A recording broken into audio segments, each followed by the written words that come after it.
আমাকে কথা দিয়েছিলেন যে পহেলা মের মধ্যে। মাননীয় স্পিকার, আমরা লোডশেডিংই বলি আর মেরামত শেডিংই বলি, গ্রামাঞ্চলে 10 থেকে 12 ঘন্টা বিদ্যুৎ থাকে না, এটাই হলো বাস্তবতা।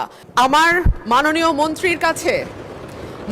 মন্ত্রীর কাছে আমার বিনীত প্রশ্ন, মাননীয় মন্ত্রী এই মহান সংসদে দাঁড়িয়ে আমাকে কথা দিয়েছিলেন যে পহেলা মের মধ্যে আশুগঞ্জ ফার্টিলাইজারে গ্যাসের সংযোগ দেয়া হবে।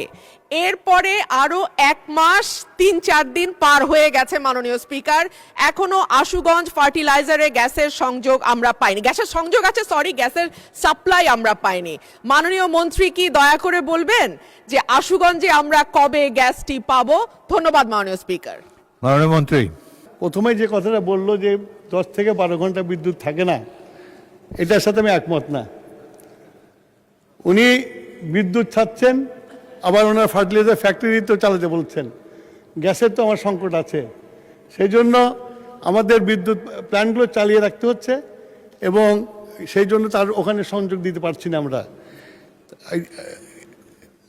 এর বেশি আমরা যখন গ্যাসের অবস্থা উন্নতি হবে তখন আমরা এটা দিতে পারবো। আর 2 নম্বর হলো যে গত 17 বছরে কোনোদিন ড্রিলিং করা হয় নাই, আমরা এই প্রথম এসে ড্রিলিং শুরু করেছি। আমরা আশা করি ইনশাল্লাহ আমরা গ্যাস পাবো। গ্যাস পাওয়ার পরে আশুগঞ্জ ফার্টিলাইজার, যত ফার্টিলাইজার ফ্যাক্টরি আছে সব ফার্টিলাইজারে আমরা সংযোগ দিতে পারবো। ধন্যবাদ।